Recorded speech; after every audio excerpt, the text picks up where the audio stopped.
क्या कभी सोचा है कि अगर अमेरिका वेनेजुएला में सीधा मिलिट्री एक्शन ले ले तो क्या होगा? आज हम इसी एक नाटकीय और हाँ, काल्पनिक सिचुएशन को देखने वाले हैं। हम समझेंगे कि ये सब हुआ कैसे और फिर इसके बाद क्या हुआ, और ये सारी जानकारी सीधे सोर्स मटेरियल से ली गई है। तो चलिए सीधे एक्शन में कूदते हैं। कहानी शुरू होती है एक बहुत बड़े मिलिट्री ऑपरेशन से, जिसका कोड नेम था ऑपरेशन एब्सोल्यूट रिजॉल्व। सोचिए, तारीख है 3 जनवरी 2026 और सुबह के 2 बज रहे हैं।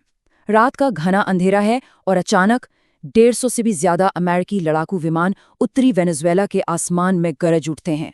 कोई वार्निंग नहीं, कोई बातचीत नहीं, बस एक तेज और जबरदस्त हमले की शुरुआत। ये ऑपरेशन बिल्कुल घड़ी की सुइयों की तरह एकदम सटीक था। सबसे पहले हवाई हमलों ने वेनेजुएला के डिफेंस सिस्टम को आप समझिए कि पूरी तरह से तबाह कर दिया। फिर जैसे धुआं हटा, अमेरिकी स्पेशल फोर्सेस के हेलीकॉप्टर्स सीधे राजधानी कराकस में उतर गए और बस कुछ ही घंटों में खेल खत्म। राष्ट्रपति निकोलस मादुरो और उनकी पत्नी को पकड़ा गया और उन्हें मुकदमे के लिए अमेरिका ले जाया गया। लेकिन देखिए, इतना बड़ा और चौंकाने वाला कदम ये अचानक तो नहीं उठाया जाता है ना। इसकी जड़ें तो दशकों पुराने तनाव और दुश्मनी में थीं। तो चलिए थोड़ा सा टाइम में पीछे चलते हैं और देखते हैं कि आखिर ये लड़ाई यहाँ तक पहुंची कैसे। ये कहानी शुरू होती है 1999 से, जब ह्यूगो चावेज सत्ता में आए और बस यहीं से अमेरिका के साथ रिश्ते बिगड़ने लगे। फिर 2002 में एक नाकाम तख्तापलट की कोशिश हुई, जिसने इस अविश्वास को और भी बहुत ज्यादा गहरा कर दिया। चावेज के बाद आए मादुरो और उनके राज में देश एक भयानक आर्थिक संकट में फंसता चला गया। और फिर आया साल 2019, जब राष्ट्रपति संकट ने अमेरिका को वो मौका दे दिया जिसकी शायद उसे तलाश थी, मैक्सिमम प्रेशर कैंपेन शुरू करने का। तो सवाल ये है कि ये मैक्सिमम प्रेशर आखिर था क्या? सीधी सी बात है, ये वेनेजुएला की इकोनॉमी का गला घोटने के लिए बनाई गई एक अमेरिकी स्ट्रैटेजी थी। उन्होंने वेनेजुएला के अधिकारियों पर, सरकारी संस्थाओं पर और सबसे जरूरी देश की लाइफलाइन यानी उनकी तेल कंपनी PDVSA पर जबरदस्त आर्थिक पाबंदियां लगा दी। सारे एसेट्स फ्रीज कर दिए गए, तेल के बिजनेस को टारगेट किया गया और इसका नतीजा बहुत ही भयानक था। देश में खाने और दवाओं की जबरदस्त कमी हो गई और लाखों लोग अपना ही देश छोड़ने को मजबूर हो गए। और फिर 2025 में डोनाल्ड ट्रंप के काल्पनिक दूसरे कार्यकाल के साथ हालात और बिगड़ गए। आप कह सकते हैं कि आग में घी डालने वाला काम हो गया। अब वॉशिंगटन का रवैया सिर्फ दुश्मनी वाला नहीं था, वो पूरी तरह से अग्रेसिव हो चुका था। ट्रंप एडमिनिस्ट्रेशन ने निकोलस मादुरो के सिर पर जो इनाम था उसे 2 गुना कर दिया, सीधा $50 मिलियन। ये एक बहुत ही साफ और पर्सनल मैसेज था कि भाई अब खेल के नियम बदल गए हैं। पर ये सिर्फ पैसे का खेल नहीं था, ये तो पूरी कहानी बदलने की कोशिश थी। अमेरिका ने अब मादुरो को सिर्फ एक पॉलिटिकल दुश्मन कहना बंद कर दिया। अब उन्हें क्या कहा गया? कार्टेल दे लॉस सोलेस का ग्लोबल लीडर। ये कथित ड्रग कार्टेल है, जिसके बारे में कहा जाता है कि इसे वेनेजुएला सरकार के बड़े बड़े अधिकारी चलाते हैं। तो इस नार्को टेररिज्म वाली कहानी ने सीधे मिलिट्री एक्शन के लिए एक मजबूत जमीन तैयार कर दी।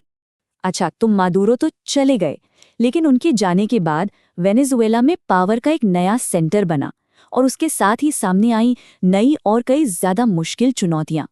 जैसे ही मादुरो को ले जाया गया, पावर वैक्यूम को भरने की जैसे होड़ सी मच गई। वेनेजुएला के सुप्रीम कोर्ट ने फौरन वाइस प्रेसिडेंट डेल्सी रॉड्रिगेज को एक्टिंग प्रेसिडेंट बना दिया। और उनका पहला कदम क्या था? उन्होंने अमेरिकी एक्शन को एक किडनैपिंग कहा और मादुरो की फौरन रिहाई की मांग की। इस बीच वॉशिंगटन में एक तरह से गुड कॉप बैड कॉप का खेल चल रहा था। एक तरफ प्रेसिडेंट ट्रंप खुलेआम रॉड्रिगेज को धमकी दे रहे थे कि उन्हें बहुत बड़ी कीमत चुकानी होगी, और वहीं दूसरी तरफ पर्दे के पीछे secretary of state Marco Rubio बातचीत का रास्ता खुला रख रहे थे। ये प्रेशर और डिप्लोमेसी का एक क्लासिक दांव। और फिर आया वो बॉम्बशेल बयान। एक प्रेस कॉन्फ्रेंस में ट्रंप ने बड़े ही कैजुअल अंदाज में ऐलान कर दिया कि अमेरिका देश को टेम्पररी बेसिस पर चलाएगा। ये एक बहुत ही चौंकाने वाला बयान था।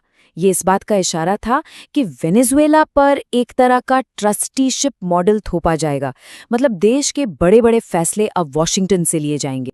तो अब मादुरो जा चुके हैं और अमेरिका का एक तरह से कंट्रोल है। ऐसे में वेनेजुएला का भविष्य कैसा दिखता है? देश अब एक ऐसे चौराहे पर खड़ा है जहां उसे अंदरूनी और बाहरी दोनों ताकतवर शक्तियां अपनी अपनी ओर खींच रही हैं। वेनेजुएला के अंदर लोग पूरी तरह से बटे हुए थे। जो ऑपोजिशन था उसने तो राहत की सांस ली, लेकिन जो चावेस के वफादार थे उनके लिए ये एक राष्ट्रीय अपमान था, एक अमेरिकी कब्जा। और सेना तो एक अजीब ही कश्मकश में थी। वो पब्लिक में तो नई प्रेसिडेंट का साथ दे रही थी, लेकिन अंदर ही अंदर मदुरो की वापसी की भी मांग कर रही थी। अब जो एक्टिंग प्रेसिडेंट रॉड्रिगेज हैं, वो खुद को एक लगभग नामुमकिन सिचुएशन में पाती हैं। सोचिए, एक तरफ अमेरिका की डिमांड्स हैं, नए चुनाव कराओ, सिक्योरिटी में सुधार करो, अमेरिका के हिसाब से तेल पॉलिसी अपनाओ, और दूसरी तरफ उनके अपने कट्टर सपोर्टर्स और रूस चीन जैसे पार्टनर्स हैं जो उन पर जोर डाल रहे हैं कि अमेरिकी दबाव के आगे बिल्कुल नहीं झुकना है। और यही बात हमें आखिरी और सबसे बड़े सवाल पर लाकर खड़ा कर देती है। एक सुपर पावर की मांगों और अपनी क्रांतिकारी विरासत के बीच फंसी डेल्सी रॉड्रिगेज के लिए आगे का रास्ता क्या है? इसका जवाब जो भी होगा वही वेनेजुएला का भविष्य तय करेगा।